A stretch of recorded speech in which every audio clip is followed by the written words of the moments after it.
Well, it's going to be a new roster for basically the women and the men. Chris is one of the 4 that's remaining, and Karina is one of the 4 that's remaining. So we've turned it over. We've got some transfers. We also have some freshmen. There's 4 freshman girls coming in, and we have 3 freshman guys coming in. What do you know about them so far? Peter, you like what you've got coming in? Yes, I do. I'm very excited about it. As you know, with golf, it pretty much depends on what your index is and what scores that they shoot.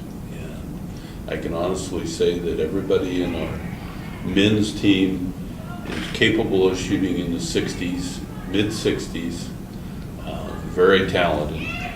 And the girls, same token, we've got at least 5 girls that can shoot in the 70s at any time. So we feel that we restocked it and got some good leadership here on both sides, and we're looking forward to this next year.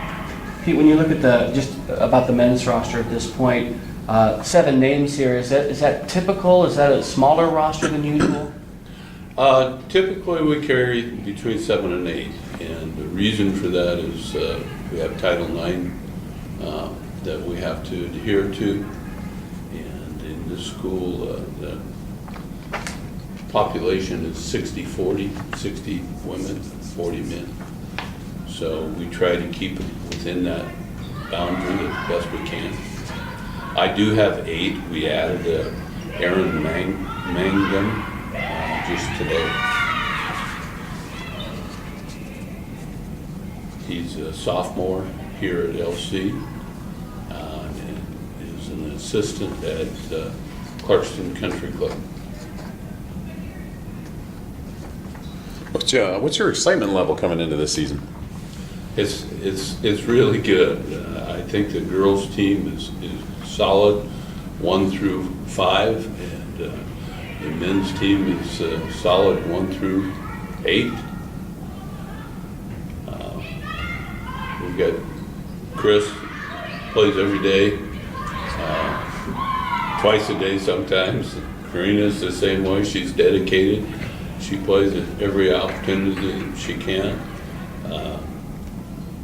We're excited about it. We have 3 coaches, myself and 2 assistant coaches, and they're both excited. We're ready to get it going. You were talking about the leadership. So are these 2 captains on the team, or do you have captains?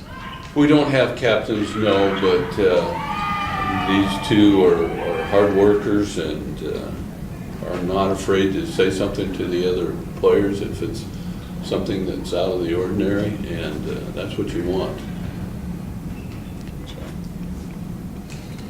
Coach, on the women's side, of course, Heather Bruce was kind of a leader there scoring-wise for many years.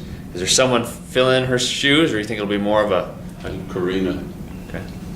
Karina is right on Heather's heels most of the year, and now she feels like she's going to take over. I think it was like a good teacher to have her. Definitely I learned a lot from her. I'm sure like the other girls did too. And it was a really good competition, although we were competing with other teams. It's always good to have her to practice. And I feel like we like to set up goals.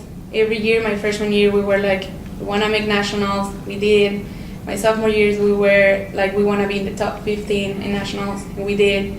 And then for this year, we want to be at least in the top 5. So I think that'll be a good goal for this year. One of the things that we did with when we were recruiting is we were looking for girls that could power through the ball, strong swings. Typically, we play in Montana where it's cold, it's wet, and it's really tough for the girls to get through the ball. So basically every girl that we have on this roster can hit the ball a long ways. They've got a lot of strength, and we feel that when we get to Montana and we get to that wet weather, these girls are going to come through. By that same token, Coach, on the men's side, I remember last year you said it to me many times that your guys are really long off the tee, but sometimes your Achilles heel was your short game, your putting. Do you see that being an issue again for your men, or? Yeah, I don't think so. We've got some people on the team right now that have played a lot of tournaments, and they're tournament ready. That was one of the things that we weren't last year. We played well in practice, but when it came time to put the ball in the hole during the tournament, well, we lacked a little bit there. This team has played a lot of tournaments.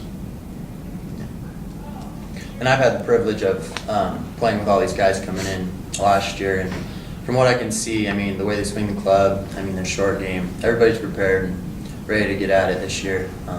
So I'm really excited to see what we can do, because like Coach said, we've all been playing tournament golf this last summer, and I've heard some low scores and some big tournaments, so I think we're ready to go. Chris, you just kind of talked about it, but if in general, could you talk about what the strength of the men's team is? Yeah, Coach said that we're long hitters, and I mean the same for this year. I mean, we've got Kurt Simmons coming in, and I had the privilege of seeing him play in the PNGA up at Palouse Ridge, and he can really swing the club. Who else? Joe. From Massachusetts. Yeah, I watched Joe play here at Clarkson, and he's the same way. He was 6 under in his first time playing here, so I mean, that's incredible. I mean, this is a tough course here, so hitting the ball straight, I think, from what I can tell, is probably going to be our strength this year, and if it's not, we will work on it. That's the number one thing that Logan, that you alluded to. We work hard on the short game all during practice. We feel that the short game's the answer to it, and we spend most of the time doing that. And I think that Chris can attest to this. By the time we got done this last year, short game really wasn't a problem. This group of guys, when you talk golf and you're thinking about a 65, a 66, you got to be playing some pretty good golf to get in that number. And every one of these guys, sometime this summer, shot 65. And Karina, on the women's side, I mean, I guess some of these girls you don't quite know yet, but do you, from the people you do know who are coming back, what do you think the strength of the women's club is? Well, we have 4 returners, including me, and then we have the other new ones. A couple of them, I got to play with them in the recruitment day, and they seem really good. It's really exciting. It's going to be definitely a young team. We don't have any seniors, and I think it's going to be just about 4 juniors.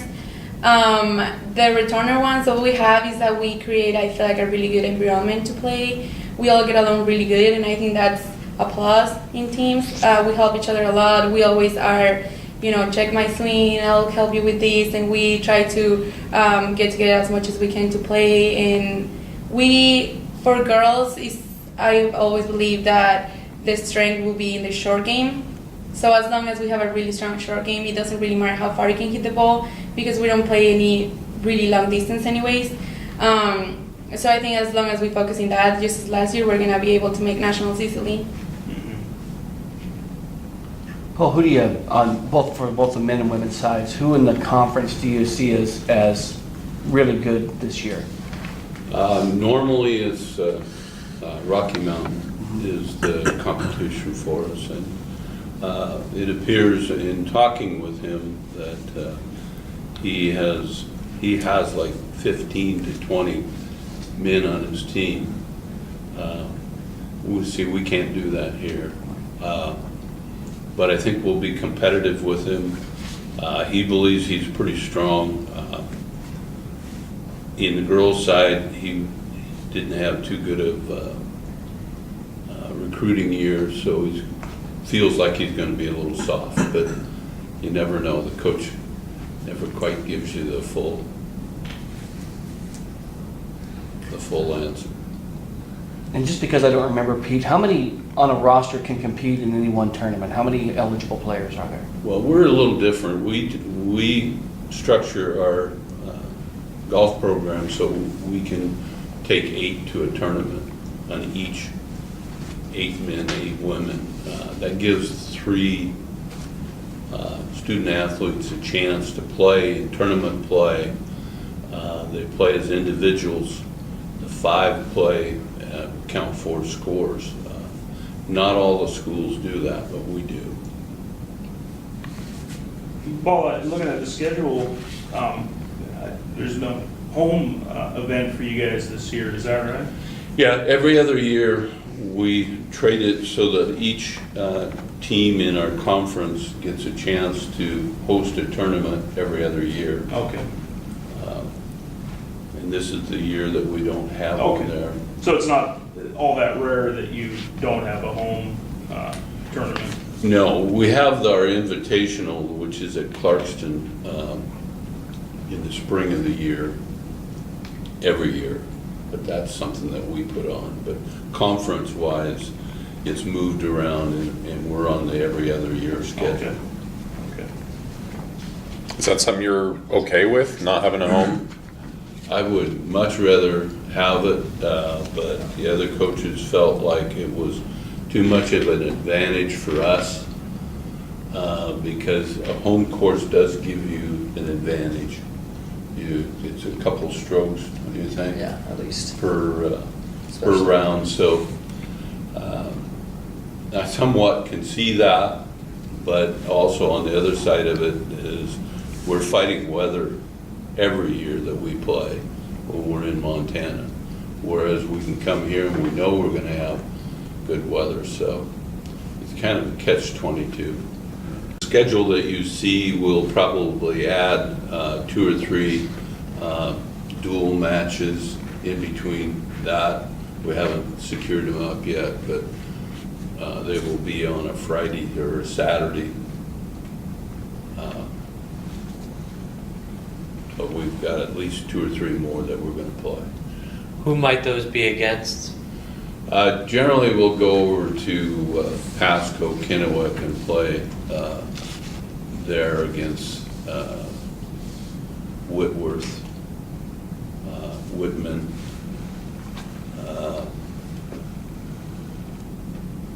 North Idaho. So Paul, with those, North Idaho will probably come down here and play at Quail. you have that split season where you play in the fall and the spring. Tell me about that time in between, that 3 or 4 month window there between November and March. What does the team do? What are the teams doing at that point? Well, last year we decided that we were going to invest back into our 2 private golf courses. So we buy a membership now for both Clarkston and Lewiston for all of our players. And we ask them to play as often as they possibly can. We don't have controlled practices after about the 3rd week in October to stay underneath the practice weeks.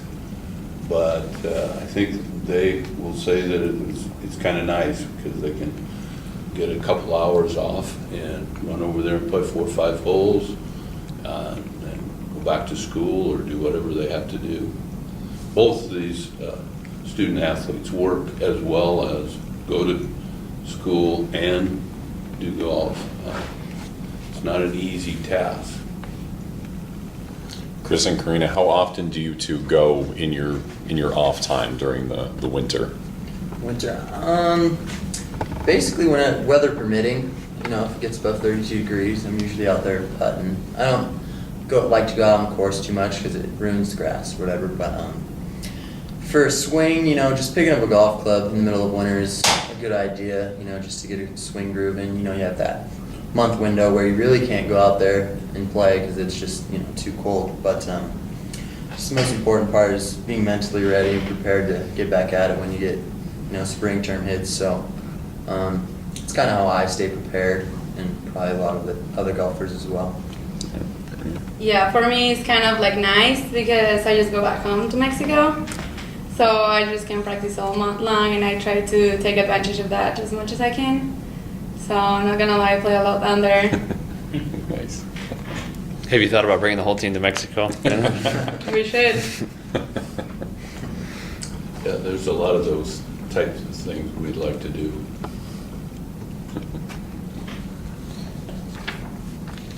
Down on the bottom of the schedule, you'll see that it says Missoula. We have opted to move that to Phoenix. We've had a couple times that we have had trouble getting the rounds in Missoula at that time of the year. So we're on a trial run. We're going to go to Phoenix. That's for the Frontier Conference tournament? Huh? Yes. Okay. That's the championship. Ah. That's probably, I just, budget-wise, was that a hard sell for anybody, or did everybody? It was a very hard Yeah. sale. We do a lot of fundraising.